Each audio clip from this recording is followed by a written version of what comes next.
अमजद शुएब साहब जो है ना वो एक सहाफ़ी नहीं है, रिटायर्ड जनरल हैं। सिर्फ इस बुनियाद के ऊपर ये कह देना कि जनाब अफवाह है कि फलां ने फलां का कत्ल किया, ये बहुत बड़ी बात है। लॉन्ग मार्च फ्लाईओवर में घुस गया। ये क्या निज़ाम था कि कोर्ट के अंदर जो है वो एक जज साहब आपको बुला रहे हैं और बुला के कह रहे हैं कि जनाब हमसे पूछे ना, हम आपको बताते हैं क्या करना। एक रंगबाजी खत्म हुई, इसी से दूसरी रंगबाजी शुरू हो गई। गुजरांवाला के पहलवान हैं आप, पहले से ज्यादा खतरनाक हैं आप, इमरान खान है आप। इमरान खान साहब ने कंटेनर पर खड़े होकर बल्ला लहराया और ऐसे जैसे हवाई शॉट लगाई, रंगबाजी। अस्सलाम वालेकुम नाज़रीन, मैं हूं मंसूर अली खान। अपने डिजिटल चैनल के ऊपर आपको खुश आमदीद कहूँगा। नाज़रीन, खबरें मेरे पास आज बहुत ज़्यादा हैं। प्रेस कॉन्फ्रेंसें हैं, इंटरव्यूज़ हैं, जलसों से खिताब हैं, सारी चीज़ों को एनालाइज करेंगे। सारी चीज़ें आपके सामने भी थोड़ी देर में रख दें, लेकिन कुछ दीगर खबरें ज़रा पहले जल्दी से शामिल कर लें। एक खबर तो जो मेरे पास आई है वो जनरल रिटायर्ड अमजद शुएब साहब जो दिफाई तज्जियाकार हैं, उनको जनाब तकरीबन 75 करोड़ रुपए का जो है वो हर्जाने का एक लीगल नोटिस जो है वो भेज दिया गया है। अब ये जो नोटिस भेजा गया है नासिर भट्ट साहब की जानिब से भेजा गया है, जो मुस्लिम लीग नून के रहनुमा हैं और लंदन में होते हैं, नवाज शरीफ साहब के साथ ही होते हैं। हुआ ये था कि अमजद शुएब साहब ने अपने गालिबन किसी वीलॉग के अंदर जो है नासिर भट्ट साहब के ऊपर इल्ज़ाम लगाया और उन्होंने कहा कि ये जो अरशद शरीफ साहब वाला वाक़या हुआ है, इसमें बेसिकली जो उन्होंने कहा कि जी मियाँ साहब के पास हर वक्त उनके साथ होता है एक मफरूर कातिल है नासिर भट्ट। उसके बारे में ये अफवाह है और कहा जा रहा है कि उसने ये सारा काम किया है, सारा मैनेज किया है। ये भी कहा गया है कि मरियम के कहने पर किया है। तो ये इतना बड़ा इल्ज़ाम जो है उन्होंने ये नासिर भट्ट साहब के ऊपर लगा दिया। नासिर भट्ट साहब ने इनको लीगल नोटिस जो है वो भेज दिया है। अब बात यह है कि अमजद शुएब साहब मेरे लिए बड़े रिस्पेक्टफुल हैं। मेरा बड़ा उनका पुराना एक रिश्ता है। वो मेरे शोज़ में कई दफ़ा आ चुके हैं। लेकिन बात पता क्या है, कुछ भी हो जाए, अमजद शुएब साहब जो है ना वो एक सहाफ़ी नहीं है, एक सहाफ़ी नहीं है, एक रिटायर्ड जनरल हैं। और सहाफ़ी जो होता है ना वो अपनी सारी बेसिस को चेक करके उसके बाद कोई वीलॉग करता है या कोई ख़बर देता है या कोई इल्ज़ाम लगाता है, जब तक उसके पास कोई ठोस बात ना हो। सिर्फ इस बुनियाद के ऊपर ये कह देना कि जनाब अफवाह है कि फ़लां ने फ़लां का कत्ल किया, ये बहुत बड़ी बात है। ये बहुत बड़ा इल्ज़ाम है जो अमजद शुएब साहब ने लगाया। तो 75 करोड़ की बात है। मेरे ख्याल में दे सकते हैं, अमजद शुएब साहब दे सकते हैं, दे लेंगे, मेरे ख्याल में दे सकते हैं। चलें, बहरहाल देखते हैं अब क्या होता है। मैंने तो सिर्फ मेरा फ़र्ज़ था कि मैं आपके साथ खबर शेयर कर लूँ कि एक जो है एक काम तो ये हुआ है। दूसरा ज़रा फ्लाईओवर कह रहा हूँ, लॉन्ग मार्च की तरफ आ जाएँ, क्योंकि लॉन्ग मार्च फ्लाईओवर में घुस गया। वो मैं आपको बताता हूँ किस तरह। वो गुजरांवाला के अंदर आज लॉन्ग मार्च जो है वो गुजरांवाला के अंदर ही रहा है। उसने लस्सी शस्सी पी है आज वहाँ पे। आज चिड़े चिड़ों का भी प्रोग्राम बनाया। मौसम चेंज हो रहा है ना, चिड़ों का मौसम आने लगा। तो वहाँ पे शाह महमूद कुरैशी साहब का सर जो है वो एक फ्लाईओवर से जा टकराया। मतलब वो ज़ख्मी भी हुए हैं उसके अंदर और मामूली नौयत के ज़ख्म आए हैं, मरहम पट्टी वगैरह उनकी कर दी गई है। इमरान खान साहब ने जाके शाह महमूद कुरैशी साहब की इयादत भी की, उनकी खैरियत दरियाफ़्त की, तो अल्लाह उन्हें सेहत दे। वैसे भी अभी रिसेंटली एक और भी उनको धचका लगा था, वो भी सर पे चोट से कम नहीं था, जो उनकी बेटी इलेक्शन हारी हैं। तो अब ये एक और फिज़िकली भी जो है वो एक चोट लग गई है। अच्छा जी, इसके अलावा एक और ख़बर ये है जनाब के साबिक़ डिप्टी स्पीकर पंजाब असम्बली उनको दोस्त मोहम्मद मज़ारी साहब, उनको अदालत में आज पेश किया गया था और एंटी करप्शन के हुकाम ने उनका जिस्मानी रिमांड मांगा था। 2 रोज़ का जिस्मानी रिमांड उनका मज़ीद दे दिया गया है। और मीडिया से उन्होंने बात की। उन्होंने कहा कि जी मैं अपने दादा की तीमारदारी के लिए, इयादत के लिए गया हुआ था। 10 से 15 अफराद ने मुझे अस्पताल से अगवा कर लिया। अगवा नहीं किया, अरेस्ट किया गया। वो उसको अगवा ही कंसिडर करें। हर साइड यही करती है, जब उनको गिरफ्तार किया जाता है ना, कहते सानू अगवा करके ले गए, हर साइड यही कहती है। बहरहाल उनको अरेस्ट किया गया है। अच्छा जी, इसके अलावा एक और ख़बर ये है कि जनाब सीनियर जज जस्टिस आमिर फ़ारूक साहब, इनका नाम जो है वो ज़राए के हवाले से जो मेरे पास आखिरी इतलात आई थी वो ये थी कि बतौर chief justice Islamabad high court तकरीबन अब फाइनल हो गया है, क्योंकि चीफ़ जस्टिस अतर मिनुल्लाह साहब जो हैं वो सुप्रीम कोर्ट मूव कर रहे हैं। तो जस्टिस आमिर फ़ारूक साहब की बाकायदा चीफ़ जस्टिस के तौर पे तैनाती की मंजूरी जो है वो हो गई है। इसी सिलसिले में इमरान खान साहब की जो हकीकी आज़ादी मार्च है, इन्होंने इस्लामाबाद की इंतज़ामिया से जो है बाकायदा तौर पर परमिशन ली थी। वो परमिशन इनको मिली नहीं थी, बल्कि इंतज़ामिया ने उल्टा PTI को जो है वो चंद सवालात हाथ में पकड़ा दिए थे। तो उसके बाद जो है वो इन्होंने इस्लामाबाद हाई कोर्ट में जाके इस पर पिटिशन कर दी। कल इस सिलसिले में अब समाअत होगी और ये फैसला होगा कि जनाब इनको जलसे की इजाज़त मिलती है या नहीं मिलती। दूसरी तरफ सुप्रीम कोर्ट में भी इमरान खान साहब के ख़िलाफ़ लॉन्ग मार्च के ख़िलाफ़ दरख्वास्त जो है वो दायर कर दी गई है। सेनेटर कामरान मुर्तज़ा साहब ने ये दरख्वास्त जो है वो दायर की है और उसमें कहा गया है कि तहरीक इंसाफ ने 25 मई को सुप्रीम कोर्ट को कराई गई यकीन दहानी की खिलाफ वर्जी की थी। 2014 में PTI ने PTV पार्लियामेंट और पब्लिक सेक्रेटेरिएट पर हमला किया था। तहरीक इंसाफ एक बार फिर लॉन्ग मार्च इस्लामाबाद ला रही है। मुझे उम्मीद नहीं है कि सुप्रीम कोर्ट इसको कुछ ज़्यादा एंटरटेन करेगा। ये मैं अपनी प्रेडिक्शन दे रहा हूँ, मैं पता नहीं शायद एडा बड़ा तज्जियाकार होंगे कि मैं अपनी प्रेडिक्शन दे रहा हूँ, लेकिन मुझे लग नहीं रहा कि सुप्रीम कोर्ट इस मामले में ये कामरान मुर्तज़ा साहब के लिए कोई इसमें कोई रिलीफ देगी, मुझे नहीं लगता। अच्छा जी, इसके अलावा शहबाज शरीफ साहब जनाब वज़ीर आज़म बनने के बाद दौरा चीन के ऊपर चले गए हैं। पहला दौरा चीन है बतौर वज़ीर आज़म उनका। सदर शी जिनपिंग से जो है वो मुलाकात भी करेंगे। असल जो मुद्दा है वो इमरान खान साहब, मुझे पता है इसका मजाक उड़ाएंगे, ओ बेकारियों जाओ तुम लोग पैसे मांगने जाते हो, ये करने जाते हो। हकीकत यह है कि पैसे वो अपने लिए नहीं पाकिस्तान के लिए मांगने जाते हैं और अगर इस मुल्क को चलाना है तो आपको पैसों की ज़रूरत है। टैक्स आप लोग देते कोई नहीं है, ठीक है। इनकम टैक्स कितने को लोग देते हैं इस मुल्क के अंदर, ये सबके सामने है। वोटर अलबत्ता हमारे पास ना 12.5 करोड़ है। वैसे मेरे एक दिन में ना कभी कभार मेरा आइडिया आता है कि अगर इस मुल्क में एक ये रूल लाया जाए, वैसे ही आपस में डिस्कस कर रहे हैं कि वोटर आप बनते हैं 18 साल के बाद, ठीक है ना, 18 साल की उम्र के बाद। अगर इस मुल्क में ये रूल नाफिज कर दिया जाए कि वोट सिर्फ वो डाल सकेगा जो इनकम टैक्स रिटर्न जमा कराएगा, तो कितना ज़बरदस्त होगा। 12.5 करोड़, बल्कि 12.25 या 12.5 करोड़ वोटर है जो अगले इलेक्शन में वोट डालेगा। आपको पता है इस बात का?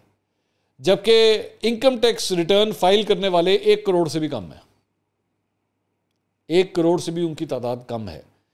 तो अगर इस शर्त को साथ लगा दिया जाए तो दो चीज़ें होंगी, एक तो आपके वोटर बहुत कम हो जाएंगे और दूसरा आपकी रिटर्नें ज़्यादा हो जाएंगी। दोनों चीज़ें ठीक हो जाएंगी, रिटर्नें भी बढ़ जाएंगी और वोट भी कम हो जाएंगे। क्योंकि अगर आप इस मुल्क को इनकम टैक्स ही नहीं देना चाहते तो फिर शायद आपको वोट डालने का भी हक नहीं होना चाहिए। डिबेटेबल बात है, कमेंट सेक्शन में आप भी ज़रा कमेंट कीजिएगा आपकी क्या राय है। आगे चलते हैं। असल बात वो मैं बता रहा था, शहबाज शरीफ साहब जो चीन के दौरे पे गए हैं, 6 अरब 30 करोड़ रुपए नहीं भाई, सॉरी डॉलर, 6 अरब 30 करोड़ तो हमारे यहाँ पे वैल्यू कोई नहीं उसकी। 6 अरब 30 करोड़ डॉलर का जो कर्जा है उसको रोल ओवर करवाने के लिए गए। रोल ओवर से क्या मुराद होती है कि आपने जब उसको पे करना हो ना, तो उसको पे करने के बजाय उसको बिल्कुल पहली किस्त से जो है दोबारा ले आए कि अच्छा जी यहाँ से अब से इसको स्टार्ट करते हैं और इसकी पेमेंट जो है हम अब से इसको देना शुरू करेंगे। ये उसको रोल ओवर करवाने के लिए गए कि पाकिस्तान की इकॉनमी को जो है वो थोड़ा सा रिलीफ इस सिलसिले में मिल जाए। अच्छा, दूसरा, कामरान खान साहब को थोड़े से रिलीफ की ज़रूरत है और कामरान खान साहब जो है वो आ जाता है, दिल में प्यार मोहब्बत आ जाती है PTI के लिए बहुत ज़्यादा कभी कभार आ जाती है, तो हम एहसास भी नहीं करते कि हम क्या चीज़ शेयर कर रहे हैं। वैसे मुझे अच्छी तरह याद है कि अपने प्रोग्राम के इफ्तिताह के अंदर ओपनिंग में सहाफ़त में मेरे पता नहीं 30 साल तो 50,000 मेरी खबरें हैं, तो 37,000 पता नहीं मेरे तज्जिए और पता नहीं कितनी मेरी रिपोर्टें हैं। तो ट्विटर के ऊपर इन्होंने एक वीडियो ट्वीट की और उसके ऊपर लिखा, इमरान खान की आज गैर मामूली मकबूलियत और हिमायत का सबसे बड़ा असासा नौजवान और ख़वातीन और बैरून मुल्क पाकिस्तानी हैं। मेरे में बड़ा दिल करता है कभी कभार मैं उनकी तरह बोलना शुरू कर दूँ। लंदन के मे फेयर में नवाज शरीफ फैमिली की रिहाइश के बाहर कल बरतानिया में मुकीम पाकिस्तानियों का ये बहुत बड़ा नवाज शरीफ मुखालिफ एहतजाजी मुजाहरा इस बात का गवाह है। ये ट्वीट कर दी उन्होंने। थोड़ी देर में उनको किसी ने बताया कि भाईजान ये जो आपने वीडियो ट्वीट की है ना, ये कल की नहीं है, बहुत पुरानी है ये। तो फिर उन्होंने ट्वीट किया, दोबारा ट्वीट करना पड़ा, काफ़ी देर के बाद दोबारा ट्वीट करना पड़ा। मेरे इल्म में अभी लाया गया है कि नवाज शरीफ साहब रिहाइश के बाहर ये इमरान खान हामी नवाज शरीफ मुखालिफ बहुत बड़े मुजाहरे की फुटेज कल की नहीं बल्कि PDM के इक़्तिदार में आने पर बरतानिया में रहने वाले पाकिस्तानियों की है। गुज़िश्ता ट्वीट में वक्त की गलत मालूमात पर माजरत। तो कामरान खान साहब को माजरत करनी पड़ेगी क्योंकि उन्होंने गलत वीडियो शेयर की थी। अल्लाह करे कोई इस तरह की गलतियाँ उनकी रिपोर्टों में ना हो जो पिछले 30-40 साल से वो दे रहे थे। ये भी वैसे एक दफ़ा चेक कर लेना चाहिए, क्योंकि ट्वीट आप करके तो दोबारा ट्वीट करके तो अपनी गलती मान सकते हैं, रिपोर्ट जमा करा के पता नहीं अगले दिन कभी अगर उसमें गलती हो तो माफ़ी मांगी जाती है, नहीं पता नहीं। खैर, इसके अलावा एक और ट्वीट जनाब भारतीय मेजर गौरव आर्या ने की है। ये वही है जो इमरान खान साहब के लिए बड़ा खुश हो रहा है और बड़े भारतीयों को बार बार ये कह रहा है कि जनाब इमरान खान साहब तो हमारे लिए वो काम कर रहे हैं जो किसी और ने करना ही नहीं था। उसने कहा जी, well done Indian brothers, Imran Khan should never be short of funds. Efforts like Dharna and Long March need constant cash inflow, even if it is $10. Please donate to PTI official. उन्होंने कहा जनाब इमरान खान को फंड्स दीजिए, इंडियंस को कह रहे हैं, भारतीयों को कह रहे हैं, इनको फंड्स दें, पीटीआई ऑफिशियल, पीटीआई को, इमरान खान साहब को फंड्स दें। अच्छा जी, इसके अलावा असद उमर साहब ने एक प्रेस कॉन्फ्रेंस की। उन्होंने कहा कि जी मियाँ साहब की गिनती परवेज़ रशीद के साथ रहते रहते ख़राब हो गई है। इस वक्त पाकिस्तान में जहनी मार्च आया हुआ है। जिस दिन इमरान खान इस्लामाबाद पहुंचेगा, पाकिस्तान की तारीख का सबसे बड़ा इज्तिमा आप लोग देखेंगे। वज़ीर आज़म को यकीन नहीं आता कि मैं वज़ीर आज़म हूँ। ये वैसे इमरान खान साहब को भी यकीन नहीं आता था कि वो वज़ीर आज़म है। उनको बुशरा बीबी बताया करती थी कि भाएं तुसी वज़ीर आज़म लगे हो। वो बताया, भाएं तो नहीं खैर कहती थी, तुसी वज़ीर आज़म लगे हो, मतलब वो ये कहती थी आप वज़ीर आज़म। वो एक दफ़ा उन्होंने कहा था, मैं टीवी के ऊपर कुछ देख रहा था तो मुझे बड़ा दुख हुआ, एक मैं वाक़या मैंने देखा, मुझे बड़ा दुख हुआ। तो मैंने कहा देखो कितना जुल्म हो रहा है। तो मुझे बुशरा बीबी ने बताया कि आप वज़ीर आज़म हैं मुल्क के। बंदा अपनी मेहनत से ना लगाओ तो भूल जाता है मैं आजकल की लगा, हो जाता है ना इस तरह। आपको किसी और ने लगाया हो तो फिर बंदा जो है वो भूल भी जाता है कि मैं आजकल क्या लगा हुआ, कुछ नहीं होता। तो उस पर मज़ीद उन्होंने कहा कि जी 2017 में जब परवेज़ खटक पर शेलिंग की गई, आगे ज़रा सुनिएगा, बड़ा इंपॉर्टेंट पॉइंट है। तो सुप्रीम कोर्ट ने हमें बुलाया, मैं और शाह महमूद कुरैशी गए थे।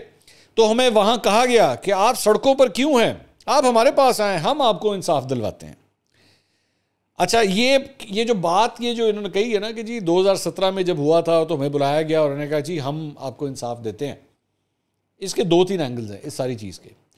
या तो ये बेसिकली सुप्रीम कोर्ट से कह रहे हैं कि भाईजान तुसी इंटरवीन करो, क्योंकि मैंने आज इमरान खान साहब के बारे में भी एक बड़ी इंपॉर्टेंट चीज़ नोट की। इमरान खान साहब भी अपनी तकरीरों के अंदर ना बार बार chief justice chief justice chief justice chief justice इनकी तरफ इशारा कर रहे थे, बार बार जिक्र कर रहे थे। आज असद उमर साहब ने भी जो है ये वाक्य को कोट किया है कि चाहते हो सुप्रीम कोर्ट की तरफ जाए, वहां से फेस सेविंग मिले आपको। आप ये चाहते हैं कि सुप्रीम कोर्ट बीच में छलांग मारे और अब आपको कहे अच्छा आपकी मर्जी का आर्मी चीफ नहीं लग रहा, ताड़ी ऐसी तैसी पाओ जी, इमरान खान को भी विच पाओ और पूछो कि जी किन्नू लाना है आर्मी चीफ। ये चाहते हैं आप।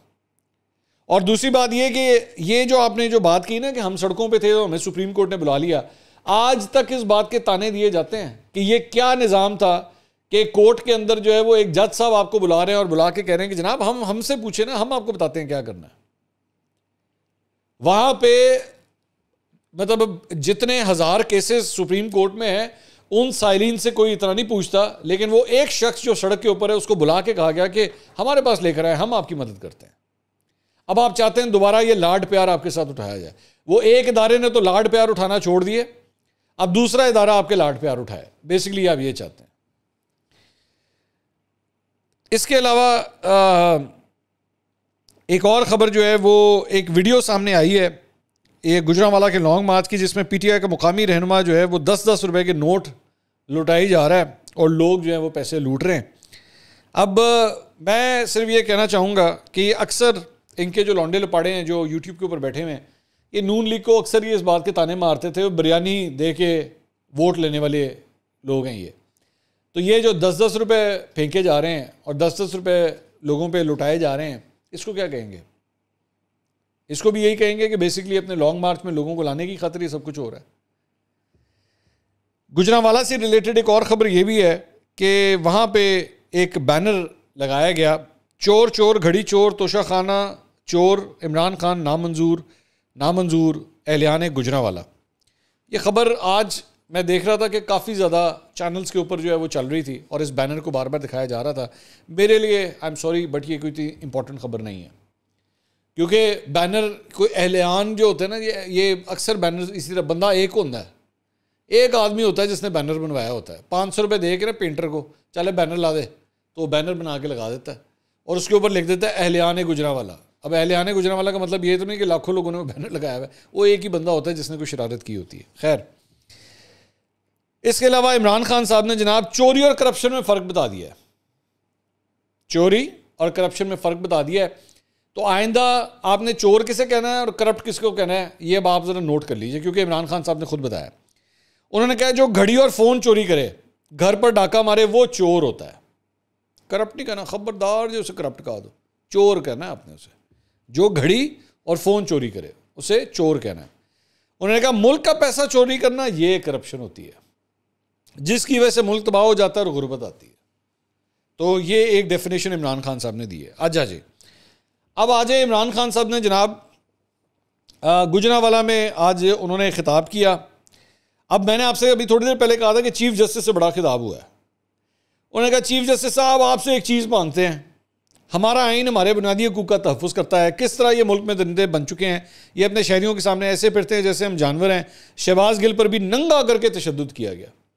मुझे वैसे याद नहीं पड़ता कि मैंने अपनी पूरी ज़िंदगी में ना जितनी दफ़ा इमरान खान साहब की वजह से अपने वीलॉग्स के अंदर ये नंगा का लफ्ज़ बोल लिया ना, मैंने शायद पूरी ज़िंदगी में इतनी दफ़ा नहीं बोला होगा।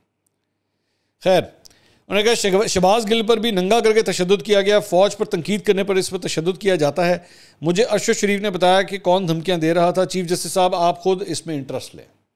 आ गया ना चीफ जस्टिस की तरफ। अरशद शरीफ पर पाकिस्तान में ज़मीन तंग कर दी गई और कीनिया में उसे शहीद कर दिया गया। चीफ जस्टिस और अदलिया अगर लोगों के लिए नहीं खड़ी होगी तो कौन होगा? किस बुनियाद पर हमारी इस रैली की मीडिया कवरेज बंद की गई है? मैंने आपसे कहा था ना चीफ जस्टिस की तरफ अब अटेंशन चाहिए। अच्छा, उसके बाद उन्होंने कहा जिसने इन चोरों को मुल्क पर मुसल्लत करने की कोशिश की वो जलील होगा और तबाह होगा। ये दिन चले गए जब आप हमें डंडे मार के कभी इधर कभी उधर ले गए। 100 शेरों की फौज जिसका सरदार शहबाज शरीफ जैसा गीदड़ हो वो हार जाएगी। 100 गीदड़ों की फौज जिसका सरदार शेर हो। 30 साल 2 गीदड़ हम पे हुकूमत करते रहे। अच्छा, ये जरा आगे ना जरा सुनते जाइएगा, ठीक है? गीदड़, एक जरदारी, दूसरा भगौड़ा शरीफ। नवाज शरीफ जब भी गुजरांवाला आता है कहता है मैं कश्मीरी हूं। नवाज शरीफ तुम कश्मीरी नहीं, तुम गीदड़ हो। कश्मीरी तो जहाद करने वाले लोग होते हैं। नवाज शरीफ तुम कश्मीरी नहीं, नरेंद्र मोदी के चमचे हो। कोई ये ना समझे मैं इस्लामाबाद धरने देना। यार ये क्या लौंडे लपाड़ो वाली लैंग्वेज है यार, सीरियसली। ये क्या लौंडे, मैं आपको कॉलेज में पढ़ने वाले लड़के हैं, वो फर्स्ट ईयर में मैट्रिक के अंदर वो पढ़ने वाले लड़के हैं जो इस तरह की बैठ के ये लैंग्वेज यूज करते हैं। ओ तू गीदड़ है, वो तुम नरेंद्र मोदी के दोस्त हो, तुम्हारी ऐसी की तैसी, तेनू नहीं छड़ांगा। क्या हो गया खान साहब, क्या हो गया? 70 साल की उम्र में भी सीरियसली आप मैच्योर नहीं हो सके, आप मैच्योर नहीं हो सके। उसके बाद आगे कहते हैं जी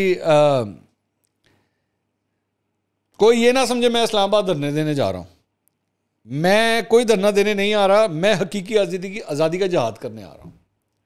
कासिम सूरी नज़र तो नहीं आया ना अभी तक आपको, लेकिन कासिम सूरी फिर भी हर जगह नज़र आएंगे आपको। इमरान खान साहब की तकरीरों में नज़र आएंगे आपको। अच्छा जी, उसके बाद वो एक रंगबाजी ख़त्म हुई, इसी तरह दूसरी रंगबाजी शुरू हो गई। फैसल जावेद साहब ने जनाब जब खिताब ख़त्म हुआ तो फैसल जावेद साहब ने अपने वालों नारा मारा, गुजरांवाला के पहलवान हैं आप, पहले से ज़्यादा ख़तरनाक हैं आप, इमरान खान है आप। एक तो एना दी एडवर्टाइजिंग एजेंसी जी ने नहीं पता नहीं कम पता नहीं कदों खत्म होएगा। अच्छा, बाय द वे पता नहीं क्या चक्कर है, मैं वैसे पता करवाने की कोशिश कर रहा हूँ। आफ्ताब इकबाल साहब फैसल जावेद साहब से बड़े नाराज़ हैं, बड़े सख्त नाराज़ हैं।